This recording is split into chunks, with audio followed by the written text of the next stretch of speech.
Called Ramses the Great, Pharaoh while Egypt's power and prosperity flourished, this warrior king was to rule for 67 years, bring peace to the empire, father nearly 200 children, and leave his mark on fully half the monuments in Egypt. Ramses was only about 20 when his father, Seti I, died in 1290 BC. Seti had ordered his funerary temple built at Abydos. One of Ramses' first acts as pharaoh was to travel there to complete it. To all Egyptians, this was the most sacred city on earth.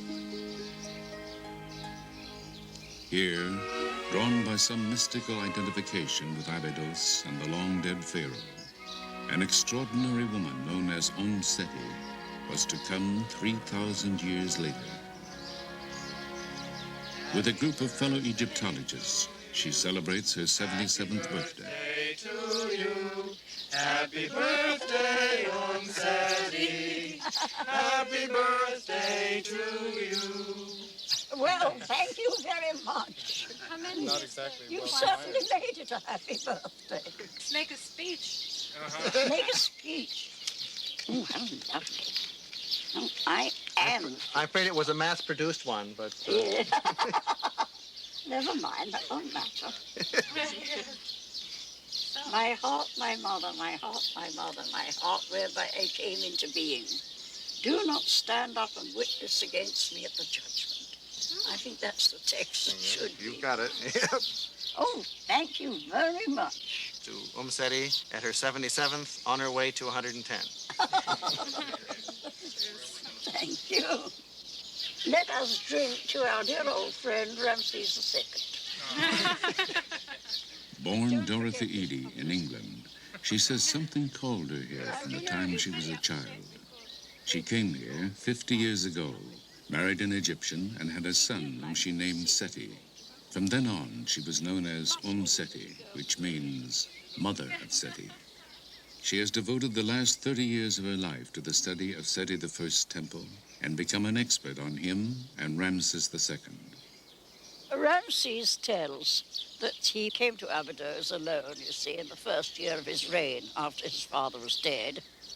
And he found that the decoration of this temple was incomplete.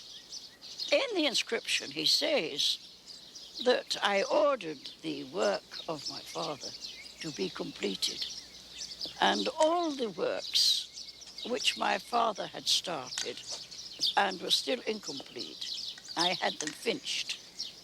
And then he goes on as if he's speaking to the soul of his father, you see, and telling him that all that Seti had wanted to do and died before completing, and all his plans and ambitions, Ramses would complete it.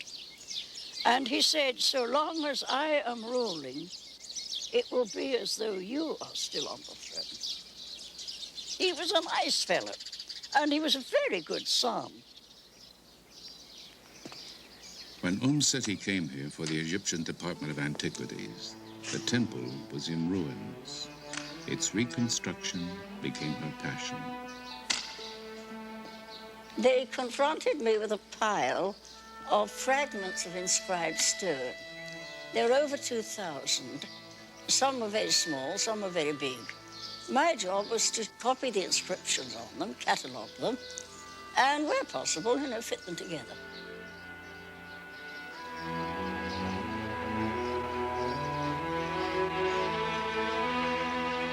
The temple is vibrant with carvings that look as fresh today as when they were painted 3,000 years ago. Its walls tell the first known story of resurrection. Osiris, a mythical ruler, was killed and dismembered by his brother. His wife, the goddess Isis, found the scattered pieces of his body, bound them together, and Osiris arose from the dead. Their son, the falcon-headed god Horus, was to grow to manhood and avenge his father. Anubis, jackal-headed god of embalming, was sent by the sun god to help Osiris live eternally.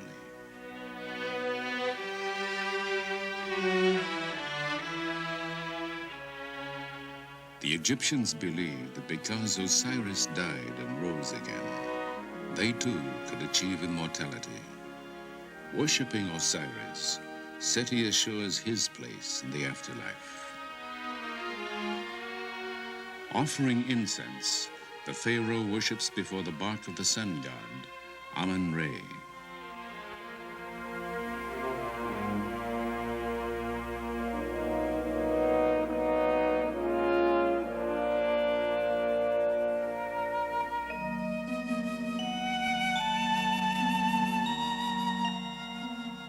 Just as Seti offers bread, ducks, figs, and a pomegranate to Isis, Omm Sety follows the ancient beliefs. Oh, yes, every year at the great feast, and again on the birthday of the gods Osiris and Isis, I come here with offerings of wine, bread, and incense. Oh, I love coming here. You know, it's a place I really do feel at home.